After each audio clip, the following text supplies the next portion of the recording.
Hi hello friends welcome to our channel லக்ஷருத்ரன் நெஸ்ட். என்னுடைய சேனலை சப்ஸ்கிரைப் பண்ணி சப்போர்ட் பண்ணுற அனைவருக்கும் என்னுடைய மனமார்ந்த நன்றிகள். இன்றைக்கி நம்ம இந்த வீடியோவில் என்ன பார்க்க போகிறோம் அப்படின்னா, நோய் கடன் பிரச்சனை தீர்க்கும் செவ்வாய்க்கிழமை பிரதோஷ வழிபாடு பற்றி தான் பதிவில் பார்க்க போகிறோம். பொதுவாக செவ்வாய் பிரதோஷத்தை ருண ரோக விமோசன பிரதோஷம் என்பார்கள். அதாவது நோய் மற்றும் கடன் பிரச்சனைக்கு தீர்வாக அமைவது. எனவே இந்த அற்புதமான நாளில் நாளை காலை நீராடி நீர் பூசி சிவபுராணம் பாராயணம் செய்ய வேண்டும். உடலால் இயன்றவர்கள் உபவாசம் இருக்கலாம். முடியாதவர்கள் பழங்கள் மற்றும் திரவ உணவுகளை எடுத்துக்கொண்டு சிவநாமம் ஜபித்தபடி இருக்கலாம். பிரதோஷ காலங்களில் ஈசனை தரிசிப்பதால் சகல பாவங்களும் விலகி புண்ணியமும் சேரும். சகல சௌபாக்கியங்களும் உண்டாகும். இந்திரனுக்கு சமமான புகழும் செல்வாக்கும் கிட்டும். அன்று செய்யப்படும் எந்த தானமும் அளவற்ற பலனை கொடுக்கும். பிறப்பே இல்லாத முக்தியை கொடுக்கும் என்றெல்லாம் புராணங்கள் தெரிவிக்கின்றன. சிவ தரிசனம். பிரதோஷ விரதம் இருப்பவர்கள் வளர்ப்பிறை தேய்பிறை என்ற 2 பஞ்சங்களிலும் வரும் திரையோதசி திதியில் அதிகாலையில் எழுந்து நீராடி நித்திய கடன்களை முடிக்க வேண்டும். மாலையில் கோயில் சென்று சிவ தரிசனம் செய்து நந்திக்கு பச்சரிசி வெல்லம் படைத்து நெய் தீபம் ஏற்றி வணங்கி வர வேண்டும்.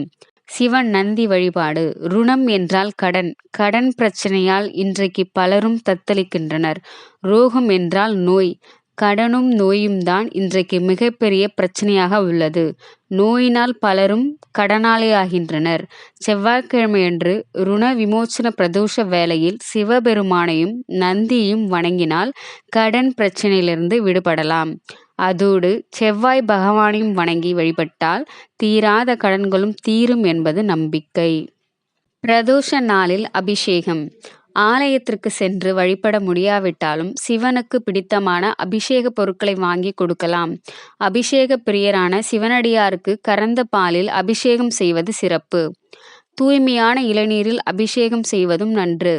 இறைவன் இயற்கையை விரும்பக்கூடியவர். இயற்கையான வில்வ இலை, தும்பைப்பூ மாலை, கறந்த பால் ஆகியவற்றை கொண்டு பிரதோஷ நாளில் அபிஷேகம் செய்தால் சகல தோஷங்களும் பிரம்மஹத்தி தோஷமும் 7 ஜென்மங்களில் உண்டான தோஷமும் நீங்கும் என்று புராணங்கள் கூறுகின்றன.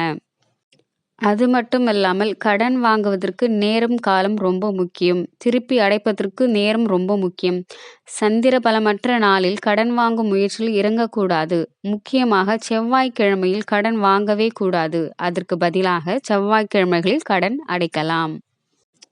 மனிதனுக்கு வரும் ருணம் மற்றும் ரணத்தை நீக்கக்கூடிய பிரதோஷம் இது. செவ்வாய் திசை நடப்பவர்கள், செவ்வாயை லக்னாதிபதியாக கொண்டவர்கள் செவ்வாய் என்று வரும் பிரதோஷ விரதம் இருக்க வேண்டும். செவ்வாயால் வரும் கெடு பலன் நீங்கும். பித்ரு தோஷம் நீங்கும். கடன் தொல்லை தீரும்.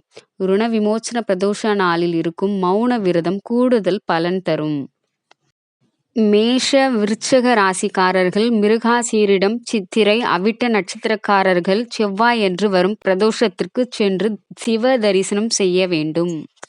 எந்த ராசி நட்சத்திரத்தை உடையவராக இருந்தாலும் ஒரு செவ்வாய் பிரதோஷமாவது வைத்தீஸ்வரன் கோயில் சென்று சித்தாமிர்த தீர்த்தத்தில் பிரதோஷ நேரத்தில் நீராடி வைத்தியநாதனை வழிபட்டால் அவர்களுக்கு வரும் ருணமும் ரணமும் நீங்கும் என்பது யதார்த்தமான உண்மையாகும். ஆலய தரிசனத்துக்கு வாய்ப்பில்லை என்றால் வீட்டிலேயே இருக்கும் சிவபெருமானின் படத்துக்கு மலர் சாத்தி எளிய நிவேதனம் ஒன்றை செய்து வழிபாடு செய்யலாம். இவ்வாறு செய்து வேண்டிக் கொள்வதன் மூலம் சிவனருள் கிடைப்பதோடு நோய் கடன் பகைவரால் தொல்லை முதலியவை நீங்கும் என்பது நம்பிக்கை. உங்கள் அனைவருக்கும் சிவனின் அருள் கிடைக்கட்டும். எல்லாம் சிவமயம். இந்த பதிவு உங்களுக்கு பிடித்திருந்தா லைக் பண்ணுங்க, ஷேர் பண்ணுங்க, சப்ஸ்கிரைப் பண்ணுங்க, கமெண்ட் பண்ணுங்க. நன்றி, வணக்கம். தேங்க்ஸ் ஃபார் வாட்சிங்.